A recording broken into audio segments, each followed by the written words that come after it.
Namaste and welcome to Tridevi Chamunda Mandir in Denver, Colorado. This is Yamajit, and thank you so very much for joining me for our Tuesday evening Puja and Satsang. This is part 55 of our series, Kali for Everyone. And this is the third part of our series within a series of forms of the Divine Mother Kali in West Bengal, specifically the city of Kolkata, known as the City of Kali. And tonight we are honoring the goddess on the top here, Dakshineshwar Kali. And I'll also be talking about the two saints at the bottom of this picture, Sri Ramakrishna and Sardama. So again, welcome and namaste. Couple of announcements. I want to thank everybody who has been sending good wishes for Jamie. It's been not quite a week and a half since her knee replacement surgery, and she's doing just wonderful right now. I think she's much stronger than when she had her left knee replaced at the end of March. And then this coming Friday at 7 p.m. will be part 63 of our series on the 64 yoginis, and we'll be honoring with a puja and a satsang Surya Putri Yogini, the daughter of Surya, the sun. So again, welcome and namaste. Anyone who happens to be tuning in right now, please feel free to say hello using the chat function on the bottom of your screen. So Dakshineshwar Kali is one of the most revered, actually, let me start again. The Dakshineshwar Kali temple is one of the most revered Hindu temples dedicated to the goddess Kali. It's located on the eastern bank of the Hooghly River near the city of Kolkata. The Hooghly is the western branch of the river Ganges. So to say a little bit, few facts about that temple, its presiding deity is actually a form of Kali that we've talked about already in this series, and that's the goddess Bhavantarini, a form of Kali whose name means she who carries devotees across the ocean of worldly existence. It was founded by, and I'll show you a picture of her,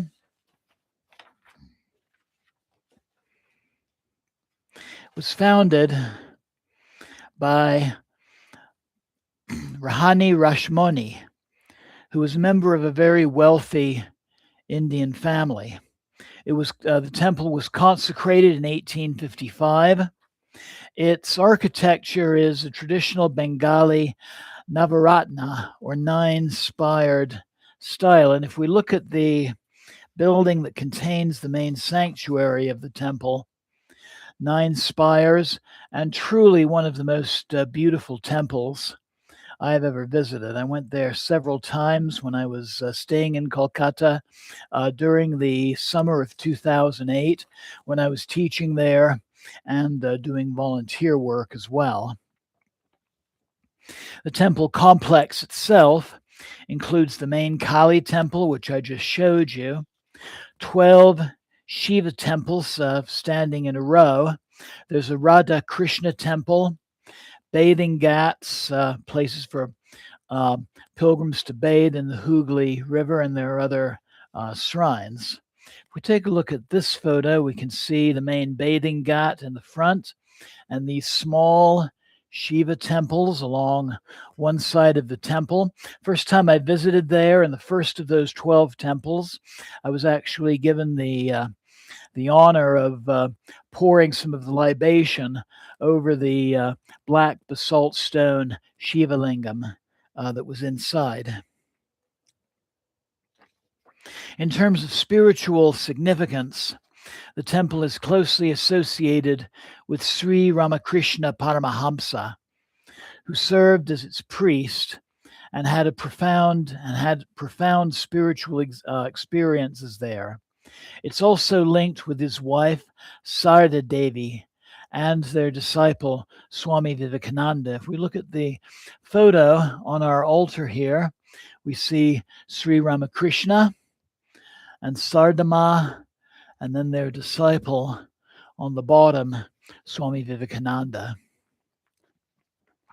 The temple remains one of the holiest pilgrimage sites in West Bengal and attracts millions of devotees each year, especially during Kali Puja and Durga Puja. And these would be part of the Navaratri celebrations, as well as for other major festivals as well. Bhavantarini, who we see in the center of this photo, and I'm going to bring this picture back that I started out with because it'll give you a little bit closer view of the image. There we go. Bhavantarini is the sacred name of the form of goddess Kali, who is worshipped at the Dakshineshwar temple. Baba, the first part of her name, means worldly existence, or the cycle of birth, life, and death, the cycle of samsara. And then the second part of her name, Tarini, she who ferries across, or she who rescues.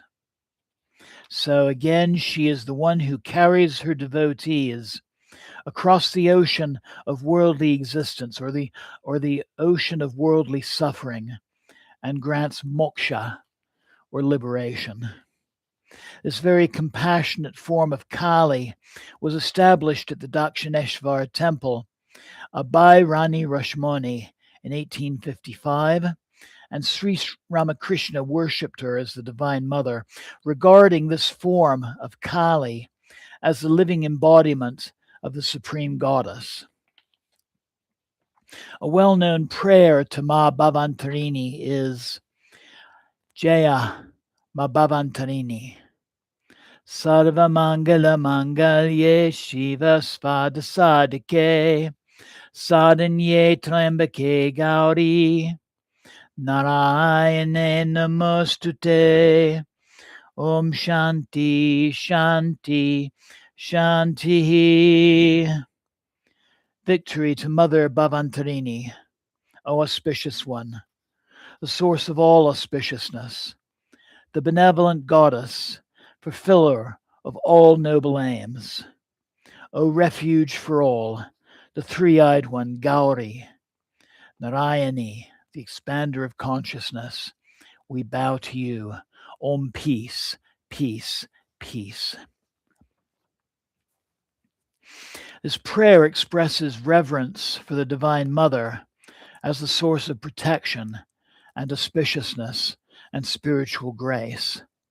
It's most often recited during daily worship, especially by devotees of Ma Kali as well as Ma Durga. And I think you've heard me use that prayer on numerous occasions as a final benediction.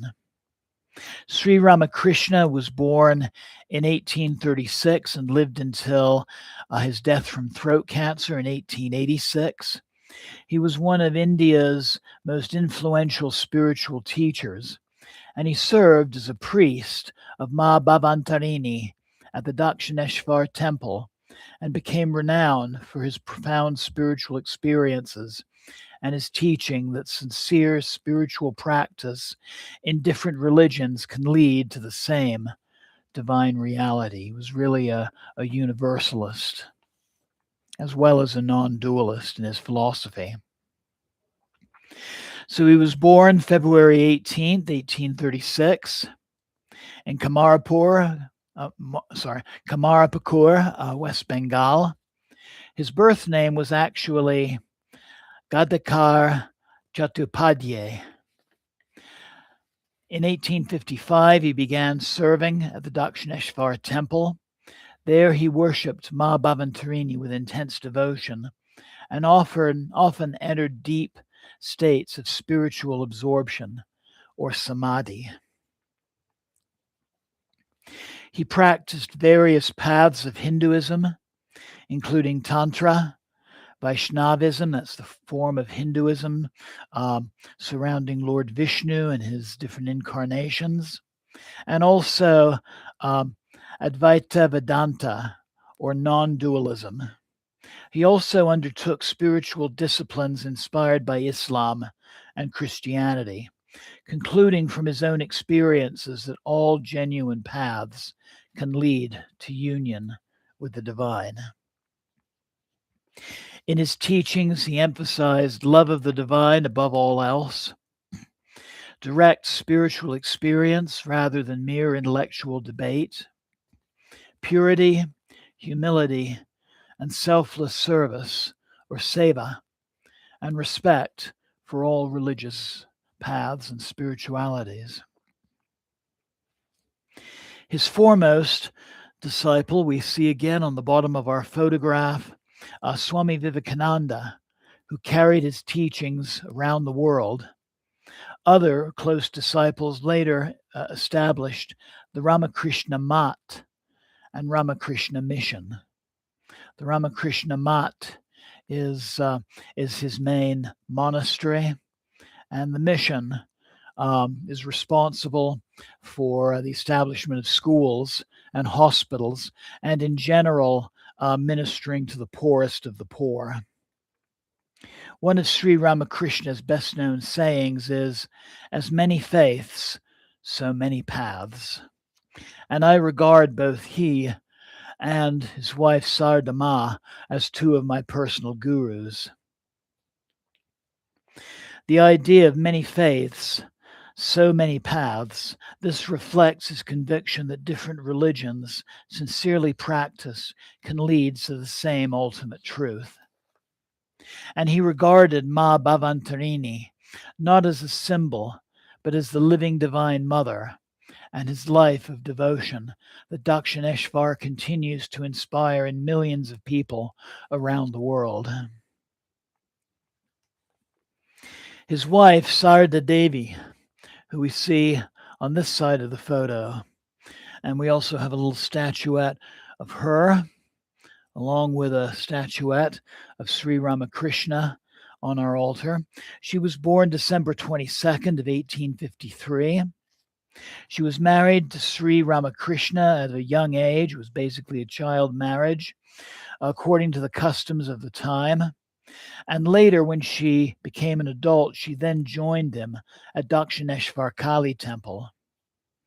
There, they lived a life centered on spirituality rather than a conventional married life. Really, they were both lived as monks.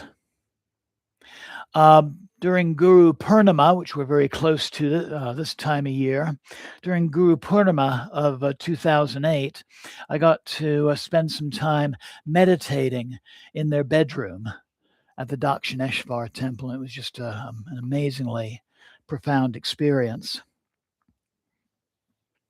Sri Ramakrishna revered her as an embodiment of the Divine Mother.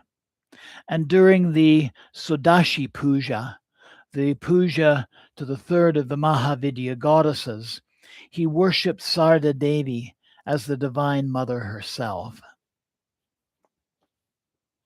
After Ramakrishna's passing, she became a spiritual guide to many disciples and devotees, offering simple, compassionate teachings and initiations.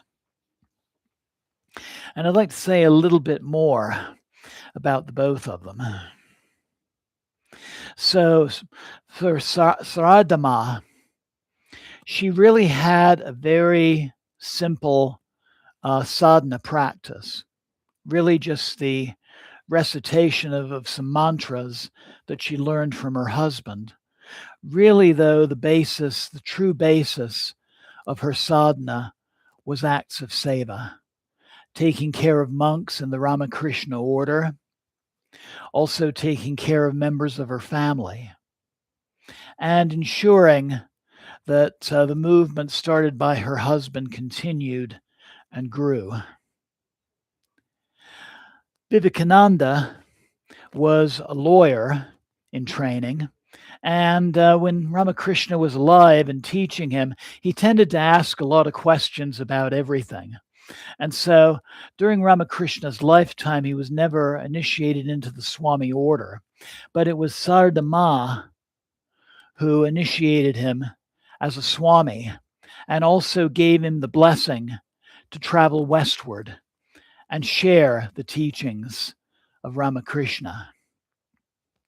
And his best known journey is traveling to the United States in 1893 for the 1893 World's Fair in Chicago. And there was a lot more going on at the 1893 World's Fair besides Little Egypt and the Ferris wheel. And later we hear about the H.H. Holmes and the things that were going on in his hotel. There was also the World Parliament of Religions. And it was there that Vivekananda spoke and received a standing ovation. And then on his way back to India, he taught in the US and also visited several countries in Europe and taught there. And this is really the beginning of yoga and yogic philosophy coming to the West. And we as Western devotees, I think we can all consider ourselves part of this very powerful lineage. One of Sardama's most beloved teachings is, if you want peace, do not look into the faults of others. Rather, see your own faults. Learn to make the whole world your own. No one is a stranger, my child. The whole world is your own. And so her life emphasized kindness, purity, patience, and unconditional love. And devotees often remember her as the universal mother, both compassion extended to everyone without distinction. So this is an important part of today's satsang, is we can honor different forms of Ma Kali, like Bhavantarini, but we can also recognize certain saints as avatars of the Divine Mother Kali. And Ramakrishna and Sardama are both regarded as avatars, vessels for the Divine Mother. And someone might ask, how can two people living at the same time be avatars of the Divine Mother? And well, we're talking about a divine power which is infinite in her nature.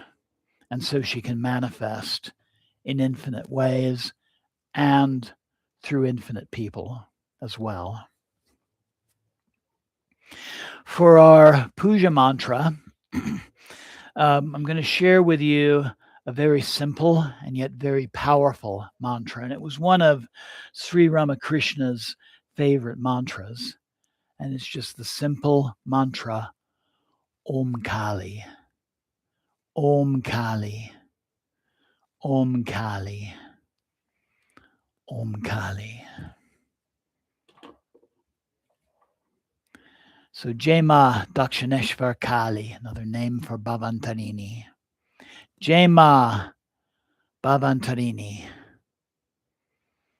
Jai Sardama. Jai Ramakrishna. Jai Mata Di. Jai Mata Di. Jai Mata Di. Jai Ma. Jai Ma.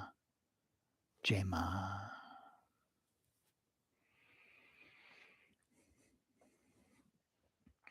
So if you have your puja set with you, I invite you to join me in making the offerings for our puja this evening.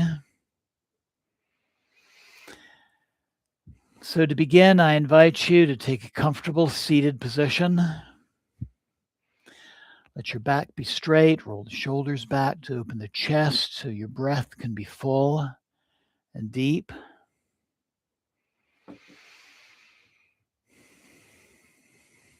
Let's begin with deep breathing. You might hear our temple cat Jinx. And as you breathe, I'm going to share with you a little story that I think Jinx is reminding me to share with you. There's a story that in the main sanctuary of the Dakshineshwar temple, Ramakrishna was preparing to do the morning puja offerings to the Divine Mother when a cat walked into the temple. And Ramakrishna took the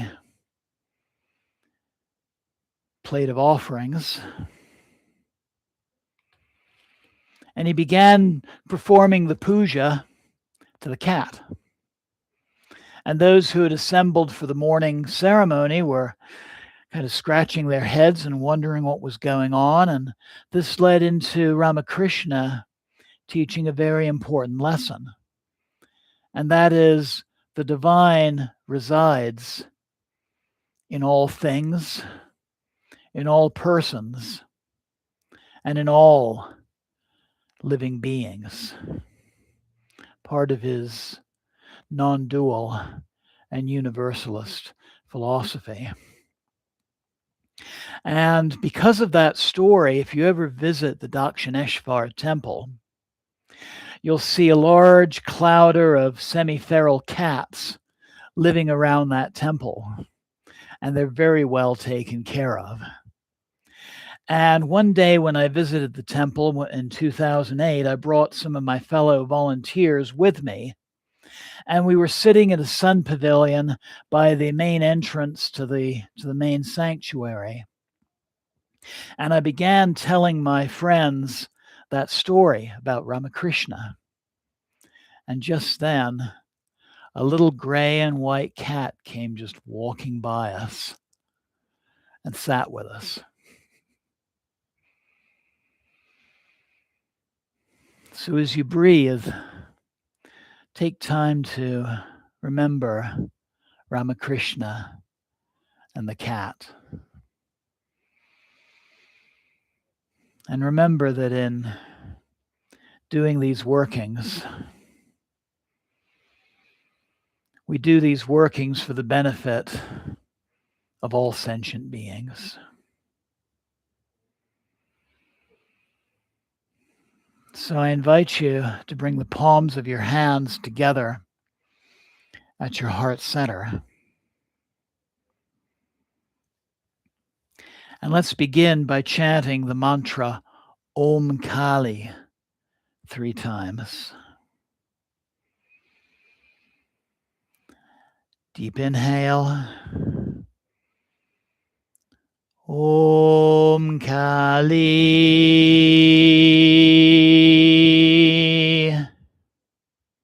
Another deep inhale. AUM Kali.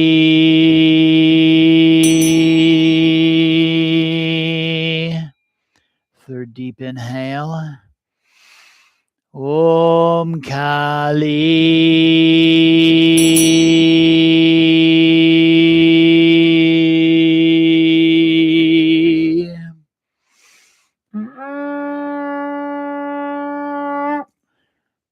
So I invite you as I give tonight's puja, please join me in reciting the mantra AUM Kali. AUM Kali, taking a spoonful of water, cleansing your hand. AUM Kali, with your right hand, anointing your third eye and your heart center. AUM Kali, taking another spoonful of water, cleansing your altar. AUM Kali.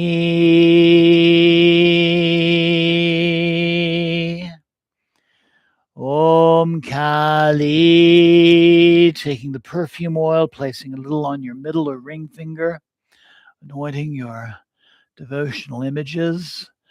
AUM Kali.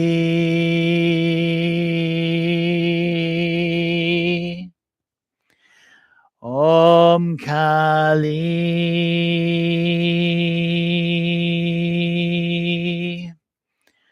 AUM Kali, taking the food with your right hand and offering the food. AUM Kali,